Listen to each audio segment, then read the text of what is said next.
Hello guys, welcome to my YouTube channel 70 movie reviews. ఈరోజు మనం 'matka' movie review చేయబోతున్నాము. So, Varun Tej ఇందులో యాక్ట్ చేశాడు యాజ్ ఎ వాసు.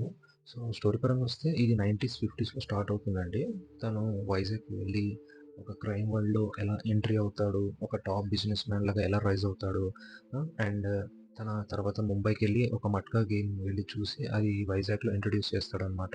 సో, దాని తర్వాత మట్కా కింగ్‌గా ఫేమస్ అయిపోతాడు. కానీ తన ఎంపైర్‌ని తన బిల్డ్ చేసుకున్న ఎంపైర్ మొత్తం కాపాడుకోవడానికి సో, అప్పుడే ఇండియన్ గవర్నమెంట్ ఈ మట్కా గేమ్‌ని ఇవన్నీ ఇల్లీగల్ యాక్టివిటీస్‌ని బంద్ చేయడం అనుకుంటుంది. కానీ వరుణ్ తేజ్ వీటిని దాటుకొని ఎలా తన రాజ్యాన్ని కాపాడుకుంటాడు అనేది స్టోరీ అండి. సో, ప్లస్ పాయింట్స్ వచ్చేసి వరుణ్ తేజ్ పర్ఫార్మెన్స్ చాలా బాగుంది.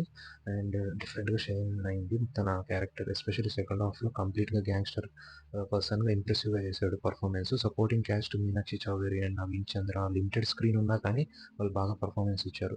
అండ్ ప్రొడక్షన్ వాల్యూ గైస్ 1950స్‌ని చూపించాలి కదా! ఆ ప్రొడక్షన్ డిజైన్ గాని చాలా అథెంటిక్‌గా ఉందన్నమాట. చాలా బాగుంది. ఎంగేజింగ్ మూమెంట్స్ కొన్ని సీన్స్ స్పెషల్‌గా మట్కా బిజినెస్ గురించి వీటన్నిటి గురించి చాలా డిఫరెంట్‌గా చూపించారు. And Hindi actor Nora Fatehi role కూడా చాలా బాగుంది ఇందులో. And coming to minus points guys, predictable story guys, already outdated story లాగా ఉంటుంది. యూ కెన్ గెస్ అనమాట నెక్స్ట్ ఎలా ఉంటుందని స్టోరీస్. స్లో ఫస్ట్ హాఫ్ అంతా కొంచెం స్లోగా ఉంటుంది. సెకండ్ హాఫ్ కొంచెం పర్లేదు, బాగుంటుంది. ఇంకా వచ్చేసి మూవీ వచ్చేసి కొంచెం స్లోగా నడుస్తున్నట్టు అనిపిస్తుంది గైస్. అన్నెసెసరీ సాంగ్స్ కూడా ఉన్నాయి.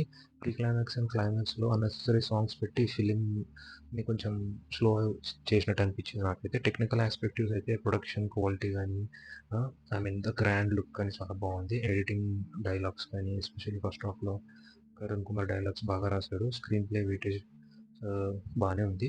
బట్ ఓవరాల్‌గా 'మట్కా' ఒక యావరేజ్ ఎక్స్‌పీరియన్స్ ఇచ్చింది. With few thrills and Varun Teja performance అయితే బాగుంది. కానీ ఇది కొంచెం ప్రెడిక్టబుల్ స్టోరీ కాబట్టి రొటీన్‌గా ఉండొచ్చు. మూవీ మూవీకి వెళ్తే మాత్రం ఒక తక్కువ ఎక్స్‌పెక్టేషన్స్ పెట్టి వెళ్ళండి. సో, బాగా ఎంజాయ్ చేస్తారు. Thank you guys.